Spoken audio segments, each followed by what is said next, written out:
Blood in my mouth. The taste of rust. I remember the stairs, his hands shoving me back, his voice cutting through the fall like a blade. You're worthless, just like your dead father. The concrete steps kissed bone. Something cracked inside me, but not just ribs, something deeper. I crawled. Every drag of my body left a smear behind me. My brother's footsteps didn't follow. He didn't need to make sure. He believed I would stay down, as I always had. But I didn't. I dragged myself to my mother's apartment. Her silence was louder than the blood in my ears. She opened the door, eyes wide, lips pressed tight. She didn't scream, didn't ask, just watched as I collapsed on her floor. Her silence was worse than his shove. Lying there, broken, I saw the truth with clarity sharper than pain. The inheritance was never about money. It was about power, legacy. A poisoned crown passed from a father who loved us unequally. My brother took it, all of it. And when I asked why, when I demanded an explanation, he showed me. With his hands, with his words, with his contempt. Worthless. That word echoed through my fractured ribs, through the stale air of my mother's apartment. I looked at her, waiting for a denial, a protest, any sign that she would break the chain of silence strangling our bloodline. But she turned her face away. That was when I realized it. She already knew. She had always known, and she'd let it happen. Pain is a patient teacher. It taught me to wait, to breathe slowly, to hide the storm beneath a calm surface. When I healed, I began collecting fragments. Not of my body, that was already mending. Fragments of truth. Bank records, transfer slips, lawyer's notes. Every document painted the same story. My brother had bled my inheritance dry before the ink on the will had dried. He carved me out with surgical precision, leaving me nothing but bruises.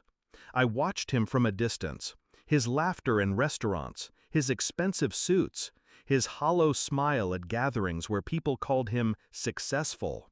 I said nothing, but inside, the silence grew sharp. At night, I would replay his words, his shove, his voice comparing me to a dead man I barely remembered. Each time I let the rage settle deeper into ice. Strategy, not fire. Because revenge, to be effective, must feel like inevitability. The truth arrived not in screams, but in paper. I had the lawyer's folder in my hand. Every transfer, every fraudulent signature, every betrayal sealed in neat black ink. I asked him to meet me. No raised voice, no threats, just, "We need to talk." He came, confident, smirking, dressed like victory. I slid the folder across the table, didn't speak, didn't blink. He opened it, and the color drained from his face. What is this?" His voice cracked, small. I stayed still. My silence became the mirror he couldn't look away from. I did what was necessary. Dad would have wanted. I raised one hand, just enough to cut him off.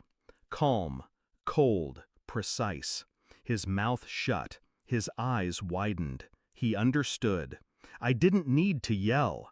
The truth was already louder than his defense.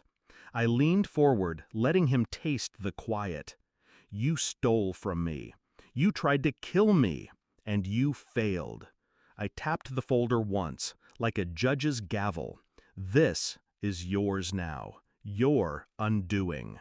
He shook his head, hands trembling. You wouldn't." But I already had. Copies sent to the bank, to the family lawyer, to the authorities who once praised his success. His empire built on theft was already burning, though no flame could be seen. I stood, calm, detached. "You called me worthless," I said softly. "Now watch what worth really looks like." He reached for me then, not with violence, but desperation. Fingers clutching air, eyes begging. I left him drowning in silence. The same silence my mother once gave me. I walked out into the night. The air tasted cleaner. The inheritance was never mine to begin with. Not the money, not the name, not the approval of a father who buried affection in coffins of duty. But this silence I now controlled, was mine. My brother's wealth, his reputation, his carefully polished lies, stripped away by his own greed. And my mother? She would remain silent, because silence was the only language she ever spoke. But me? I had learned to weaponize it. I am not worthless. I am inevitable. And when the silence closes around him, he will remember the sound of my voice one last time. You failed.